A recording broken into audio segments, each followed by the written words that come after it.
So these 4 examples are the slant height conversation. So you can't actually solve for the volume with the numbers that are given. This is like I've talked about on the roof as far as being the shingles, whereas if you're standing inside here, you would obviously know that if I asked how tall it was, you would reach up to the ceiling and then you would tell me that was the height. In this case, it's not given. It is a 12 by 12, so we do have a square base. So this is a square-based pyramid. So just like a prism, but pinched at the top. So that means we're going to divide by 3 or multiply by 1/3. And then we are going to do length times width times height. So length times width times height. And then make that go away so we don't keep listening to that. There we go. So we have our length and our width. We're missing our height. So that's 12 times 12 times unknown. And then we're going to divide it by 3 because we pinched it up here at the top and it has a point. Now, what we're going to do is take this right triangle, because our height would be vertical to the base, and we're going to pull it out. And our hypotenuse is 10.8. That's your slant height, is the word for that, for vocabulary-wise, slant height. The base of our triangle, we want to be careful because it's not 12, because it's only halfway through, dead in the center. So that's going to be 6. And then our unknown will be the height of the pyramid or the leg, the vertical leg on our right triangle. So then we're going to use a squared plus b squared equals c squared. Talked about it briefly earlier in the week. C is always going to be which part of the triangle?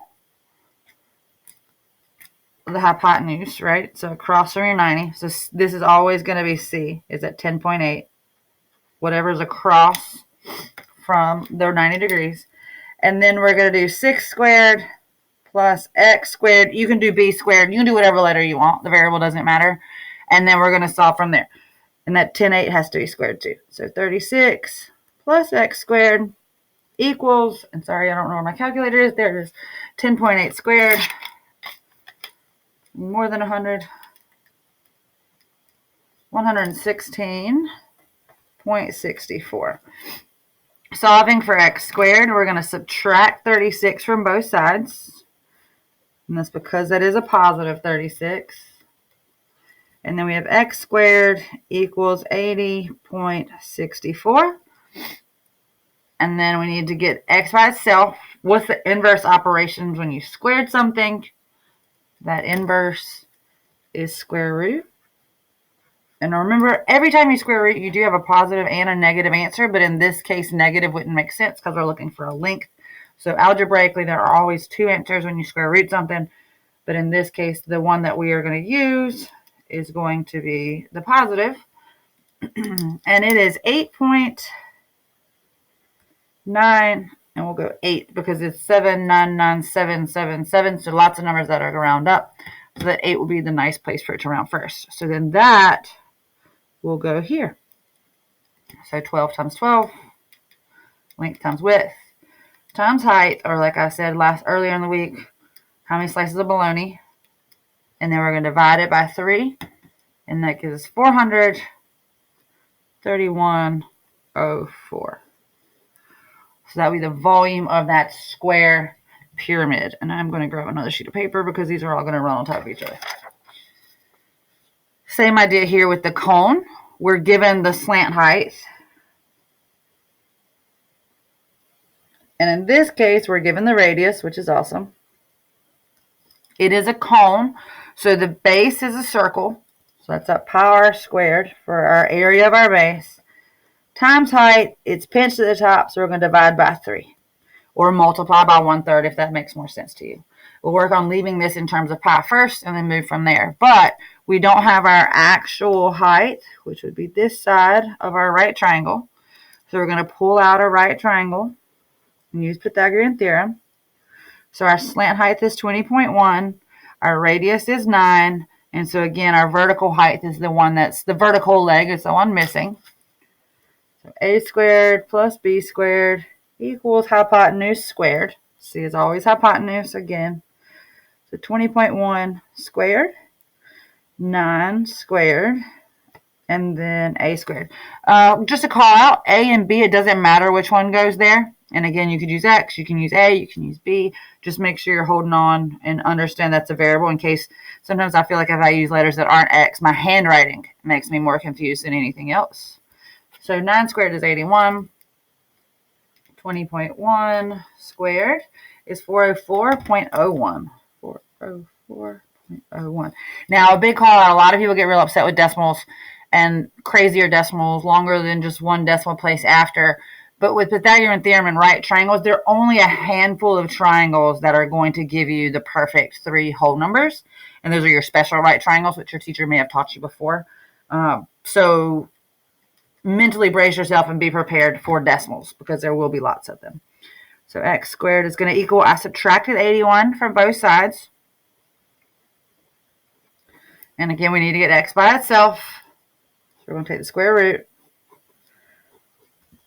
So I'm going to take the square root of,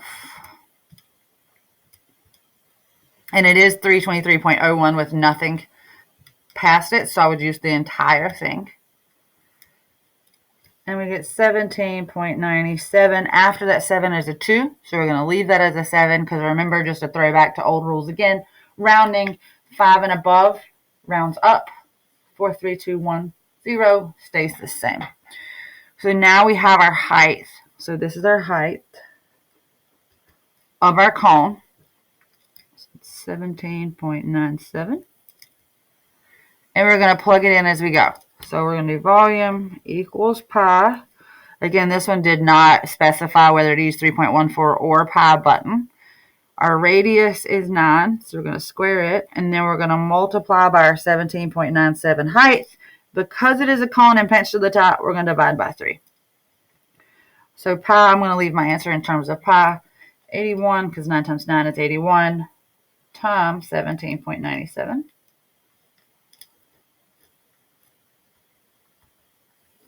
And then divide all that by 3.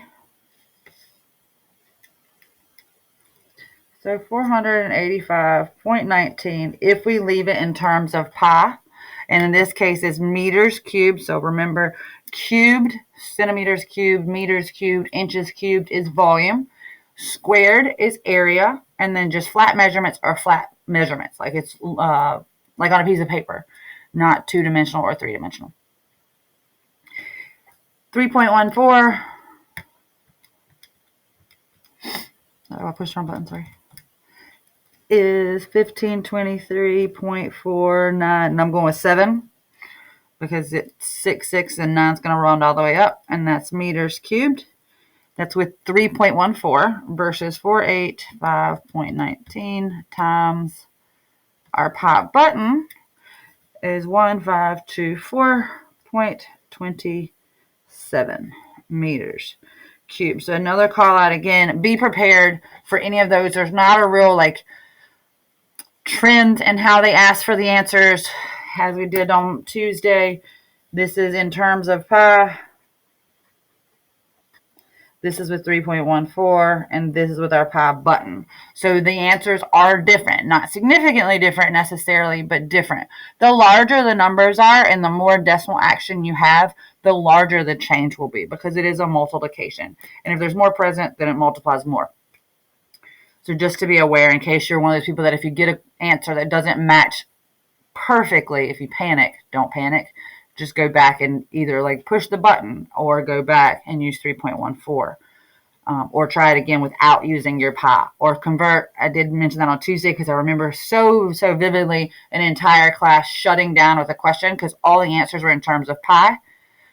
If you already pushed your pi button and you decided to use 3.14 and you have an answer and you don't want to go backwards, convert all your answers to match what you did. So you would just take your 485.19 pi, and if when you solved it you did 3.14, then you would multiply by 3.14 for all the multiple choice answers and convert them to what you can use. So force it to be what you want it to be. We have another square pyramid with a slant height. So square pyramid. So it's length times width times height if it was a prism. And now we're going to divide by 3 because it comes to a point at the top. Slant height along the outside. We're looking for our actual vertical height, which makes a right triangle. So we're going to pull out the right triangle. 12.4 is going to be our hypotenuse. Our unknown is our vertical height. And then what number is going to be the bottom of that triangle? Are we going to use that 6?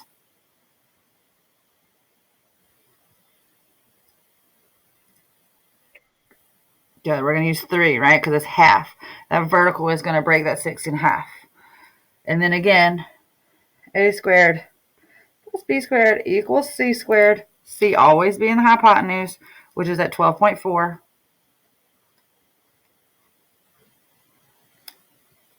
A and b, it doesn't matter which one you use.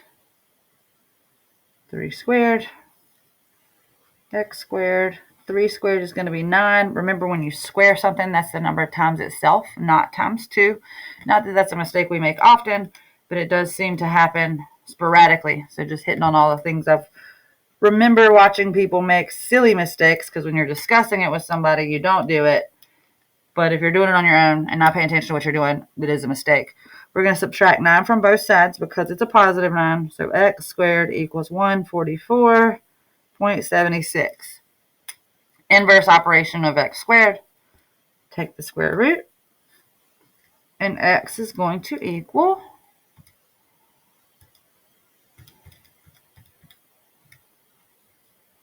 hopefully you saw the 144 and already knew it was going to be 12. And it's 0.03 and it's 1. So the 3 is going to stay 3.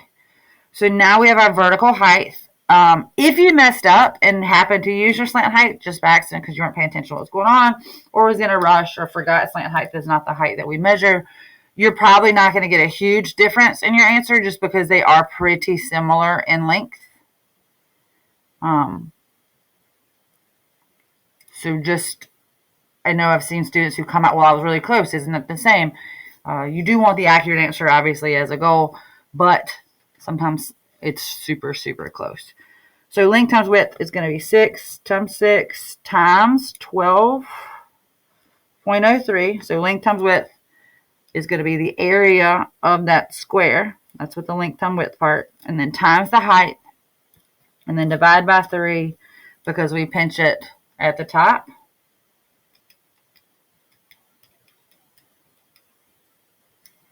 And that's going to give us 433.08 divided by 3. And you should get 144.36. So again, lots of very similar close numbers, but this one's not in terms of pi, so that would be it. And it would be feet to the third power, feet cubed, because there's little cubes. I don't know if you remember in like elementary school where you would fill things in with little tiny blocks. That is what volume is like you're putting little square Legos in these, and how many little square Legos are going to fit. This is the last one. We might as well go ahead and do it. So we got a cone again. We're missing our vertical height. This one's drawn very flat. But we have a cone, missing our vertical height. We have our slant height on the outside. We're given the diameter. So remember, cone, we have a circle at the bottom. So pi r squared is the area of the circle. So area of all down here. Then we would do how many are in it, like the bologna stack, but pinch it at the top. So divide by 3. So pi, our radius is going to be 7 because the 14 is the diameter. We don't know our height yet, and then we're going to divide by 3. So we're going to pull out our right triangle. 7 is the radius. 15.7 is the hypotenuse. Unknown vertical height. So x squared plus 7 squared equals 15.7 squared. Slide that up so I can get it all on the screen.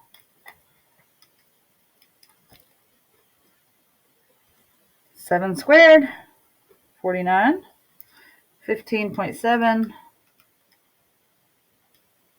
squared is 246.49. Then you want to solve for x. So we're going to subtract 49. Get 197.49. X squared again Inverse operation of x squared, of squaring something, is square rooting. Squaring versus square rooting. If you're looking at a TI-84, it is the same button too. If for some reason you can't remember, the x squared button is on the left-hand side all the way down, so or 5 down. Let's see if I can get it on here. So 1, 2, 3, 4. There's our x squared. That will raise something to the second power. And then if you hit second x squared, you can find your square root bar. So if you have a problem remembering the inverse operations of squaring something, hopefully that'll keep you from dividing by 2, because that's usually the most common mistake, is dividing by 2, which is not the same thing. So 14.05 is going to be the vertical height of our cone. So that's going to go to 1405. Multiply that by 7, and we have pi 98.35, which is not a beautiful number, divided by 3. I shouldn't say that. It's a very nice number. It's just not a whole number. It's going to be 32.78, and then a bunch of 3s after that. And then again, your choice, depending, or read. If I use the pi button, I have 102.99. 32.78 times 3.14 is going to give me 102.93. So only 6 pennies difference. Again, this one is measured in centimeters. So it's going to be centimeters cubed, centimeters cubed, centimeters cubed. Don't get overwhelmed. But all 3 of these are correct answers, just depending on probably the directions or the fine print to each equation. So when given slant height, you don't have what you need to use your formulas. You need to solve for, using Pythagorean theorem, the actual vertical height to be able to plug them in to your equations that we have hopefully have started to memorize. I'm going to skip all the density problems until tomorrow or until next time. These are just basic volumes. Again, a call out, and then composite. There's a composite one too. I'll do 2 of these, and then the rest we'll just talk about the formulas, and then we'll get down to the word problems where they're missing a different part. So this one, I have realized students have a hard time figuring out what the base is. They think the base is a rectangle because it's sitting on its side. But the base is, if I always like thinking about like a loaf of bread. If I was trying to make a sandwich out of a loaf of bread, I would hopefully when you buy a loaf of bread at the grocery store now, it's vertically sliced. So your top and bottom piece of your bread matches. If this was the base and I started slicing this, I would end up with some weird little tiny piece at the top to go on top of my ham sandwich, and that's not going to work. So you want to think where you can slice it to get the exact same shape repeatedly. That's your base. So the base for this guy is a triangle. He's just flipped over and fallen on its side. So the actual base is triangle. How many triangles are in the stack? So the other conversation we've had before is if you like Post-it notes or anything of that nature where it's like a stack of paper or a pack of index cards, kind of like the bologna conversation, this stack, how many are in the stack? And that would be this 11. So there would be 11 triangles in this stack. So for the height in this case. So again, we talked about volume is big B H. Big B is the area of whatever the base shape is. In this case, is a triangle. So big B is going to be 1/2 base times height of the triangle. Sorry. You do have the vertical height of that triangle of a 3, so you're good to go there. If they gave you the measurement out here, you would have to, again, work with Pythagorean theorem to get the vertical height in this case as well. And now we're not even worried about the 3-dimensional figure at the moment, but just the big B or base of this prism. So we're going to do 1/2, or we could do it all divided by 2. And our base is 4, and our height is 3. So 4 times 3 is going to give me 12. Divide that by 2. That means the whole base volume is 6. So 12 divided by 2 is 6. And then you're going to take that 6 and multiply how many Post-it notes are in the stack, which we talked about is the 11. So volume is actually 6 times 11. So the volume is going to be 66 centimeters cubed. And again, that 6 would be centimeters squared because it's the area of that single triangle. Like if we were to peel that one Post-it note off this stack, that would be the area of that. For cylinder, I'm probably going to skip as far as solving that one. This one, the only mistake students would probably make is that they gave the diameter and you need to use the radius. So diameter given, use radius. The base shape is a circle, pi r squared. How many circular Post-it notes? So height. It's not pinched off at the top to make a point, so you're done. Pi r squared, height. Because again, prisms are big B, which is pi r squared, times the total number of that shape in the prism. All right, so the next one, really tiny. It says, if the cylinder has a volume of 96 pi, what is the height? So our unknown is our height. These are the ones that I love, and a lot of you guys don't. So we know our formula, volume equals, and I'm going to go ahead and make my big B is pi r squared times height. What do you have and what do you don't have? So in this case, I do have my volume. It's in terms of pi, which is awesome because we're going to have to solve for a different variable, and pi, we'll get rid of it because it's on both sides. So 96 pi is our volume. Pi is a number itself, so that's not a missing variable. Our radius is given, so that's going to be 4 squared, and our unknown is our height. So now you're still using the same idea of volume, but maybe 4-letter word from Math 1, literal equations, you're just solving for a different variable. It's not everything's in on one side and then it comes with an output. I would not necessarily do anything with our pi because 4 squared is going to be 16 pi. And I'm putting it in parentheses just so you can see that it's all attached. This is 16 times pi, just like this is 96 times pi. So both of them are multiplication times that h, what we're trying to get by itself. So if we divide by 16 pi, the pi's are going to cross themselves out, basically giving you that 1, because like x divided by x is 1. 2 divided by 2 is 1. So pi divided by pi is 1. We're going to do 96 divided by 16. Because these two are going to give us 1 as well. So 96 divided by 16 gives me 6. So the height of this cylinder is 6. For some reason, this really stumps people. Again, you just have to think about what do I have versus what do I need. What do I have versus what do I need? Again, the next guy is a triangular prism, same as the one above it, just slightly different in dimensions and laying on its base. Like its base is a triangle this time. For whatever reason, this one doesn't rock everybody's world quite as hard as the one above because it's sitting on that triangle. So again, our volume is big BH. Our big B is a triangle, so that's going to be 1/2 base of the triangle times the height of the triangle, which are these numbers. And the reason I'm discussing this out loud is hopefully this is the verbiage you're going to hear in your head. Because every now and again, they will take one of these shapes and put numbers on every single side. And then we also freak out because there's too much information. It doesn't come across super easy. So think about what you need, again, just like the one that was missing the height. What do you have and what do you need? And then don't pay attention to anything else. So we have a height of 8, a base of 5 for our triangle, and then we're going to divide all that by 2. So 5 times 8 is 40, divided by 2.